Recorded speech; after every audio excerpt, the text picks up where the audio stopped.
Bonjour à tous, aujourd'hui je vais vous parler de l'actualité récente de Téléperformance et du secteur de l'expérience client. En commençant par un des concurrents de Téléperformance, dénommé TELUS International, qui a publié le 2 août des résultats décevants pour les investisseurs. L'entreprise canadienne a publié une baisse de son chiffre d'affaires de 3% au deuxième trimestre par rapport au deuxième trimestre de l'année précédente, ainsi qu'une perte nette de 3 millions de dollars. Cette contre-performance s'explique en partie par une perte de part de marché. Alors que ses principaux concurrents ont réussi à afficher une légère croissance, TELUS International semble souffrir de problèmes de compétitivité. Selon le management, les coûts élevés de l'entreprise l'handicapent dans un contexte où les clients recherchent de plus en plus des solutions économiques. La situation financière de l'entreprise est également préoccupante, avec un ratio d'endettement net élevé, 2,8 fois l'EBITDA, et un taux d'endettement sur capitaux propres proche de 100%, TELUS International dispose d'une faible marge de manœuvre financière. Face à ces difficultés, le management a revu à la baisse ses prévisions de bénéfices pour l'année, entraînant une chute de 33% du cours de l'action le jour de la publication des résultats. Cette situation danse les défis auxquels est confronté le secteur de l'expérience client. Si les acteurs les plus solides comme Téléperformance et Concentrix parviennent à tirer leur épingle du jeu, les entreprises moins bien positionnées comme TELUS International sont plus vulnérables. À moyen terme, l'avenir de TELUS International semble incertain. L'entreprise pourrait être contrainte de se restructurer en profondeur, voire être rachetée par un concurrent plus fort. Le 8 août dernier, TaskUs, le concurrent texan de Téléperformance, a dévoilé des résultats du deuxième trimestre solides.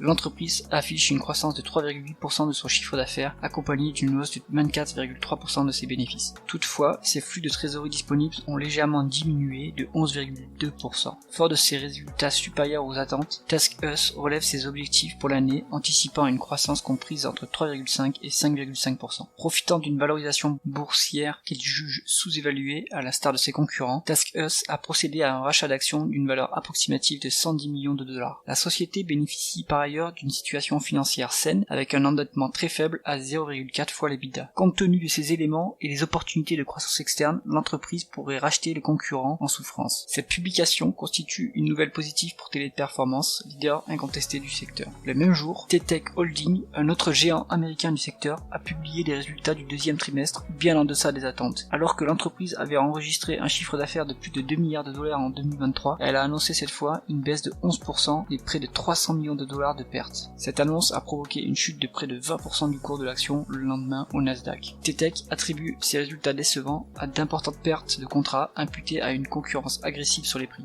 L'entreprise semble donc perdre du terrain rapidement face à ses rivaux et sa dette nette, plus de 4 fois supérieure à son EBITDA, alourdit considérablement ses perspectives. En outre, le management a assuré que l'intelligence artificielle n'était pas en cause dans ces pertes de contrats. Cependant, dans un contexte concurrentiel de plus en plus marqué, Téléperformance et Concentrix semblent tirer leur épingle du jeu, consolidant leur position de marché. De plus, le risque de la substitution par l'IA est à relativiser, les clients n'exprimant pas encore de demandes particulièrement fortes en cette matière. Le 25 septembre, Concentrix, numéro 2 du secteur, a publié ses résultats du troisième trimestre 2024, légèrement marqués par l'intégration de WebHelp. Malgré une croissance conforme aux attentes, 2,6% en pro forma, le bénéfice opérationnel a reculé de 5,6% à 153,2 millions de dollars, pénalisé par une hausse du besoin en fonds de roulement. Le résultat net s'est effrité de près de 79%, s'établissant à 16,6 millions de dollars. L'endettement net est désormais de 3 fois l'EBITDA annualisé et le free cash flow a diminué de 23,5% à 128 millions de dollars en raison d'investissements accrus et d'un besoin en fonds de roulement plus élevé. Pour l'ensemble de l'année, Concentrix a ajusté ses prévisions, tablant sur une croissance comprise entre 2,2 et 2,7%, soit un ralentissement par rapport au premier semestre. Le résultat opérationnel devrait également baisser, entraînant une compression de la marge. En revanche, le free cash flow ajusté est attendu entre 625 millions et 650 millions de dollars contre 500 millions en 2023, mais ces derniers ne tiennent pas complètement compte de l'apport de WebHelp.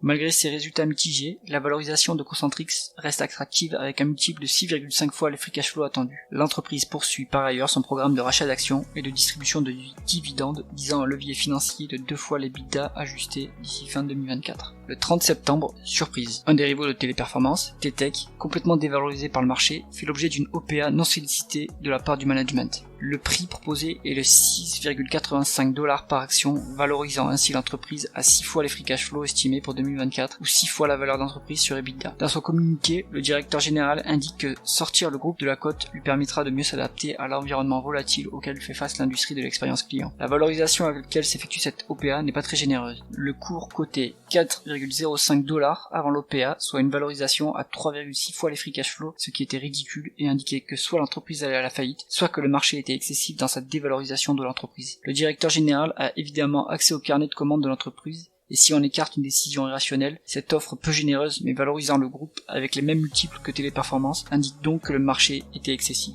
En outre, une dévalorisation excessive de l'entreprise aurait forcément attiré les prédateurs qui auraient pu s'offrir les $50 millions de free cash flow hors synergie pour moins de $500 millions si on exagère le trait. Manœuvre qu'aurait pu effectuer Téléperformance par exemple qui commence à bien se désendetter suite à l'acquisition de Majorel. En définitive, c'est un signe positif pour le secteur puisqu'à travers cette situation spécifique, d'un acteur pesant tout de même $2,2 milliards de chiffre d'affaires prévu en 2024, on obtient une confirmation de la sous-valorisation globale des acteurs du marché. C'est tout pour cette analyse. Si vous avez aimé mon travail, faites un don, il y a le lien en description. À bientôt.